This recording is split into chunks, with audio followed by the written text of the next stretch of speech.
Hi everybody, I'm Rob from Rewind Video. And I am Bob from Rewind Video. We're both here at Rewind Video. Yeah. And we're here today with a mini episode to discuss the new Robert Eggers movie, Nosferatu. Oh, yeah.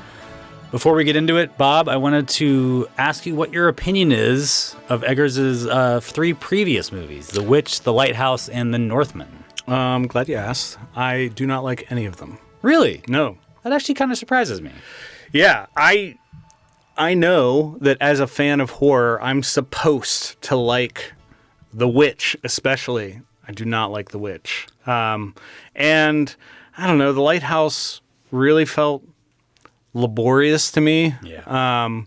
And The Northman, I thought prior to seeing Nosferatu was maybe Eggers' most accessible movie.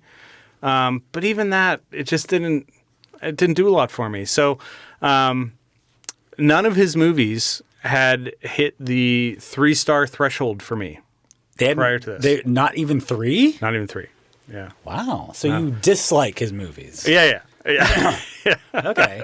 I think, I've actually never seen The Lighthouse. Okay. The Witch I didn't like, but watching it predated my Letterboxd ratings. Okay. Before I was like logging everything on the Letterboxd. Yeah. So I actually don't know what I really thought of it, like star rating wise. Yeah. I'd have to think it was probably 3. Okay. And then Northman, about a 3. It was definitely a 3-star movie. I don't think it's going to be a 4. It's a movie I enjoyed, but I didn't love. Okay. He's got a style, his style that I don't necessarily vibe with totally.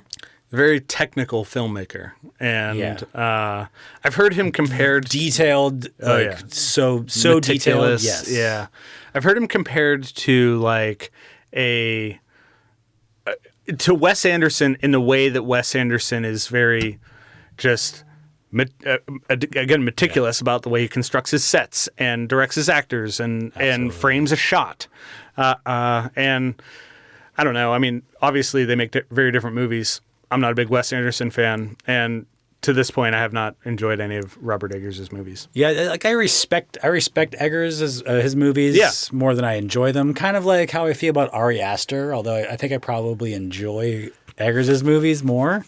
But yeah, he has a personal style. He knows exactly what he's trying to do. He knows exactly what kind of movie he's making. Yeah. Like there's no he doesn't accidentally make any of this shit. Like this is all you get the idea that all of his movies pop out of his head fully formed, 100%. Like he knows exactly what it is on day one, and then at the end of it, it's exactly what he thought it was going to be. Mm-hmm. Mm-hmm. So what did you think about the new one, Nosferatu? Well, before I tell you what I thought, okay, I do want to say that I was very put off by a lot of the dialogue around this movie leading up to its release, because I frequent the horror subreddits and some of the forums on the web where people are talking about this. And this has been in headlines and making news for a long time. I remember seeing one particular headline that was like, Bill Skarsgård never wants to play a character this evil again. Like he was horrified by his own performance. And I was like, all right, enough. Yeah. Can I just please draw my own fucking opinion of this film? And none of us have seen it yet. Can we just wait? And caught up in that hype machine, man. No, and admittedly, the rest of the world likes his films more than I do. But I did like this. I thought it was definitely my favorite of his movies, and a really well done movie. He has not said this, but Chris Columbus was a producer here, and I have to believe that Chris Columbus had a role to play in making this feel a little bit more commercially acceptable than some of Robert Eggers' other movies. So yeah, I thought it was really well done and not particularly scary at all, but it's a good story and well done. I think I feel the same way about this as I do about his previous stuff. Oh yeah? Mostly, yeah. I think there's just a little bit too much melodramatic period piece to this. Yeah. like the Nicholas Hoult, Lily Rose Depp stuff is I have a hard time caring about anything they're doing, to be quite honest. Yeah.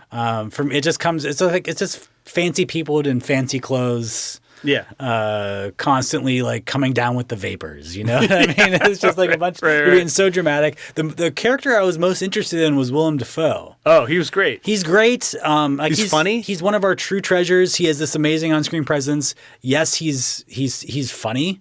I don't know. He's able to inhabit a character and almost like and still like remain above the material at all times. Yep.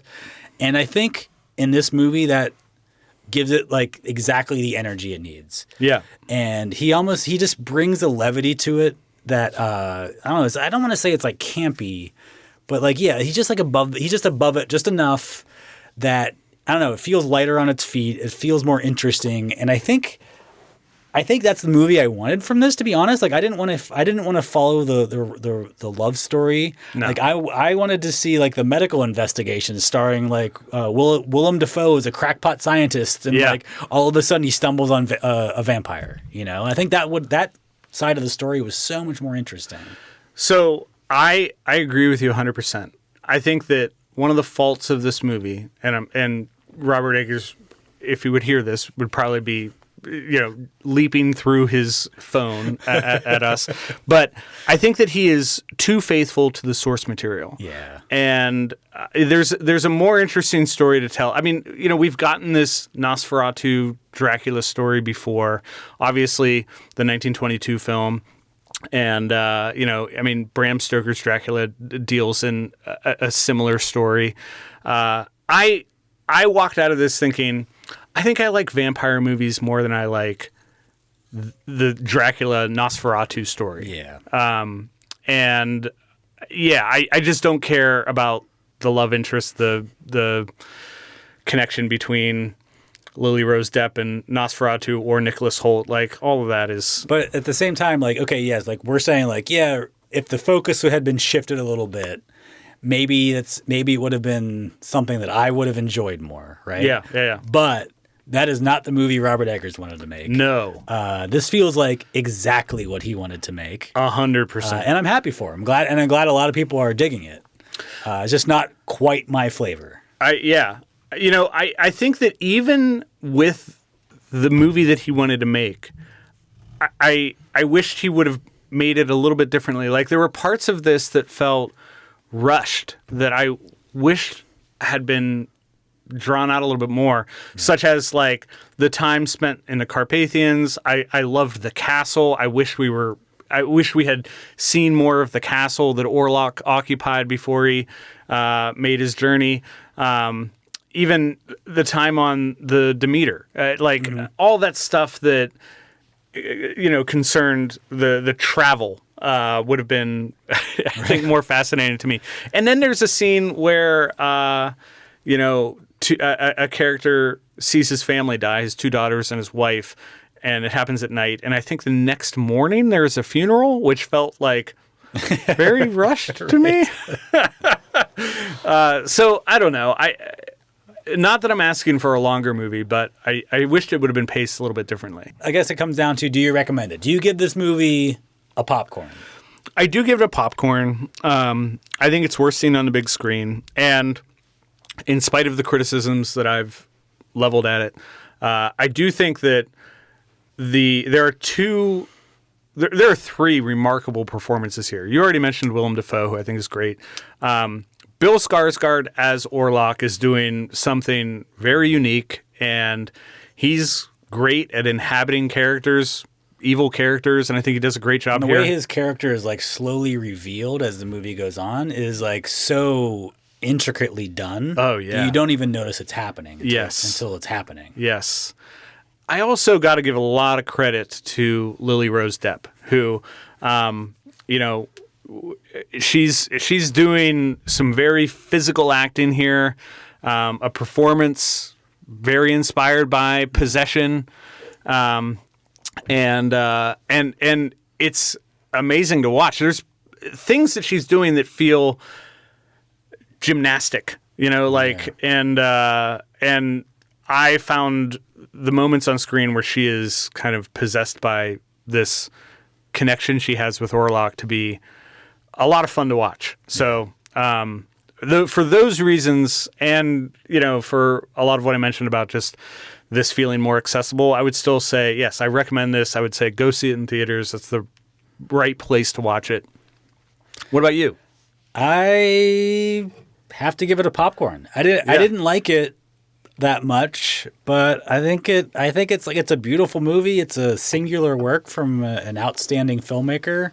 Yeah. I didn't hate it. I didn't dislike it. I enjoyed it, but I didn't enjoy it that much. It's just not my style. But it's there's not going to be anything else like it out there now. Or hopefully, this is the last Nosferatu movie we get. We don't need another. It's one of those stories. We're done. We're done. We can move on. Yeah. I think there's like I said, there's nothing like it. No, it is sumptuous to watch. Yeah. So even though I didn't like it, it's not my cup of tea. Yeah, popcorn. It's a popcorn movie.